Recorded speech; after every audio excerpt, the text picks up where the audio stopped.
we will read 5 chapter of geography। यहाँ से आपका एनुअल का वर्क स्टार्ट होता है ज्योग्राफी का। चैप्टर नेम इज जलमंडल हाइड्रोस्फीयर। इस चैप्टर में हम जलीय मंडल के बारे में पढ़ेंगे। वह जलीय चक्र किस तरह से हमें बारिश प्राप्त होती है, वह महासागरों में कितना जल और किस प्रकार है, सारी जल से रिलेटिव हम पढ़ेंगे इस चैप्टर में। द फर्स्ट इज जलीय चक्र वाटर साइकिल। पृथ्वी पर स्थित विशाल भूखंड महाद्वीप कहे जाते हैं, जिनके चारों ओर महासागर स्थित हैं। महासागर ऊर्जा एवं ऊष्मा के अनंत भंडार हैं। महासागरों से जल वायुमंडल, वहाँ से स्थल और फिर महासागर में गमन करता है। इसे ही जलीय चक्र कहा जाता है। सूर्य की किरणों द्वारा महासागरों के जल का बाष्पीकरण किया जाता है, जिससे जल वाष्प के रूप में बदल जाता है। यानी कि सूर्य के गर्मी के द्वारा महासागरों का जल बाष्पीकरण के रूप में बादलों में जाता है। जब यह जल वाष्प ऊपर वायुमंडल में पहुंचती हैं तो वहां संघनन की क्रिया जल वाष्प को सूक्ष्म जल कणों में परिवर्तित कर देती है।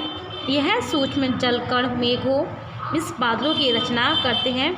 आपस में चिपककर ये जलकण बड़े तथा भारी हो जाने के कारण वायु में लटके नहीं रह पाते एवं वर्षा के रूप में और हिमवर्षा के रूप में पृथ्वी के धरातल पर गिरने लगते हैं। इसको हम जलीय चक्र कहते हैं। जलीय चक्र में सूर्य की गर्मी के द्वारा महासागरों का पानी बाष्पीकरण के द्वारा बादलों में जाता है और वहाँ संघनन की क्रिया के द्वारा बारिश की छोटी छोटी बूंदों में परिवर्तित हो जाता है और फिर वही जल वर्षा के द्वारा पृथ्वी पर वापस आ जाता है। इसको हम जलीय चक्र कहते हैं। वर्षा का जल बहता हुआ नालों एवं नदियों से होता हुआ अंततः समुद्र में ही पहुंच जाता है। वर्षा का कुछ जल झीलों एवं तालाबों में एकत्र हो जाता है। कुछ जल पृथ्वी की दरारों से रिसकर भूमि में नीचे शैलों में एकत्र हो जाता है, जो भूमिगत जल कहलाता है। द नेक्स्ट इज जल बजट तथा जल संरक्षण। Water budget and water conservation हमारे परिवार के बजट के समान ही जल बजट भी है। इसमें आय तथा व्यय दोनों ही सम्मिलित हैं। यानी जल कितना खर्च हुआ और कितना जल बारिश के द्वारा आया। पृथ्वी के कुल जल का लगभग 93% भाग सागरों एवं महासागरों में पाया जाता है।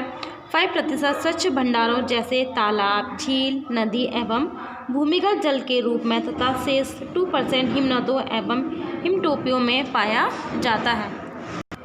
पृथ्वी पर इसी जल चक्र के कारण जल की मात्रा एक समान बनी रहती है। इससे यह स्पष्ट होता है कि सारी वर्षा आय अथवा प्राप्ति बाष्पीकरण एवं उत्सर्जन व्यय के समान बराबर ही होती है। इसे ही जल का बजट कहते हैं। द नेक्स्ट इज महासागरीय जल ओशियन वाटर। पृथ्वी के तापमान को मृदु बनाने में महासागरों का बहुत महत्व है। जल चक्र में भी इनका महत्वपूर्ण स्थान है। यह हमें भोजन के रूप में मछली एवं जीव जंतु भी प्रदान करते हैं। महासागरों का प्रयोग यातायात तथा व्यापार के लिए भी हजारों वर्षों से किया जा रहा है। इनमें उत्पन्न ज्वार एवं लहरों में विद्युत उत्पादन की संभावना बनी हुई है। महासागरों का जल अत्यंत खारा है, इसलिए सिंचाई, घरेलू कार्य और औद्योगिक उपयोग में नहीं लाया जा सकता। इस जल में अनेक प्रकार के खनिज लवण जैसे सोडियम क्लोराइड, मैग्नीशियम क्लोराइड आदि घुले रहते हैं, जो इसके स्वाद में खारापन बढ़ाते हैं। महासागर में खारेपन लवण की मात्रा इसमें घुले खनिजों द्वारा नापी जाती है। इसे प्रति 1000 ग्राम जल में लवणता से जाना जाता है। लवणता की मात्रा महासागरों में प्रति 1000 ग्राम जल में 35 लवण है। द नेक्स्ट इज महासागरीय गतियाँ। यानी कि महासागर में किस प्रकार की गतियाँ होती हैं उसके बारे में हम पढ़ेंगे। महासागर का जल हमेशा अशांत रहता है। इस जल में 3 प्रकार की गतियाँ होती हैं: ज्वार भाटा, लहरें तथा धाराएं। फर्स्ट इज लहरें मीन्स वेव्स। सागरीय जल में लहरें, तरंगें उठती हैं जो पवन की झोंकों से उत्पन्न होती हैं। इन लहरों की ऊंचाई और लंबाई पवन के वेग पर निर्भर करती है। जब पवन की गति तेज होती है तो लहरें भी ऊंची एवं तीव्र होती हैं। जब पवन की गति मंद होती है तो सागर शांत रहता है, यानी कि जितनी तेज़ हवा होगी उतनी तेज़ महासागर की लहरें उठेंगी, और अगर हवा कम होगी तो महासागर का जल शांत रहेगा। द नेक्स्ट इज सागरीय धाराएं, ओशियन करंट्स।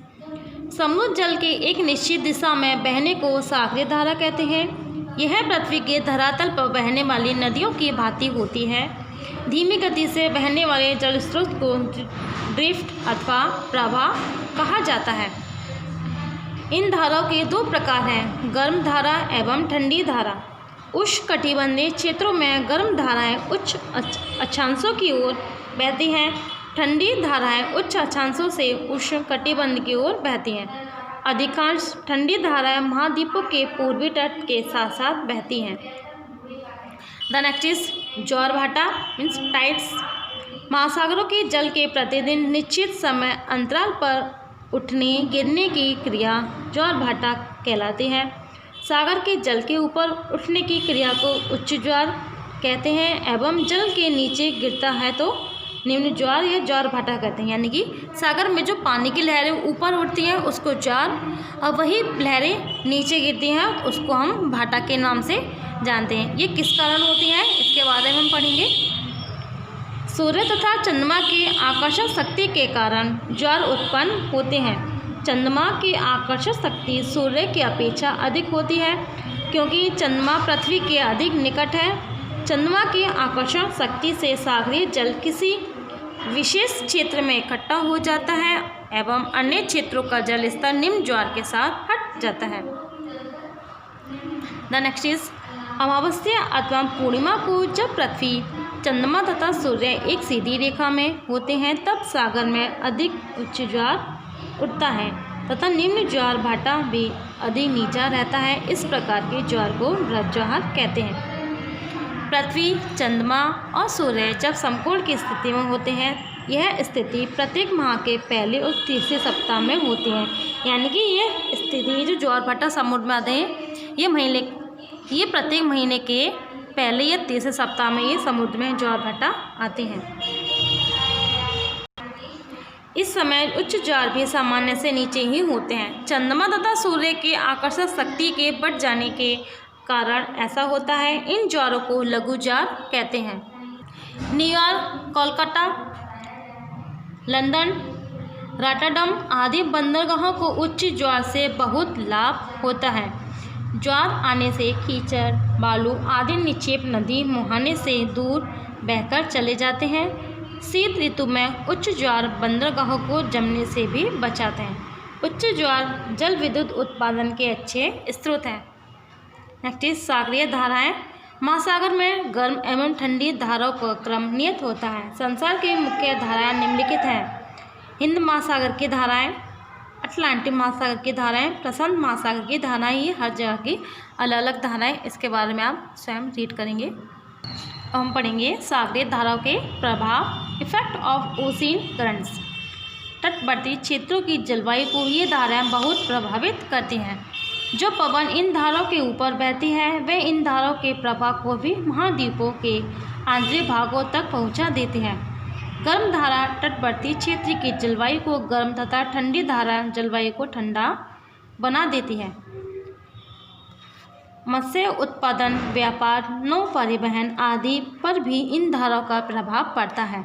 गर्म एवं ठंडी धाराओं के मिलन स्थलों पर प्लैंकटन सूक्ष्म जीव बहुतायत से पाए जाते हैं जिन्हें मछलियां बहुत स्वाद से खाती हैं। यानी कि यह जब ये धाराएं आती हैं तो समुद्र के तट पर बहुत छोटे छोटे जीव एकत्रित हो जाते हैं जिनको मछलियां खाती हैं।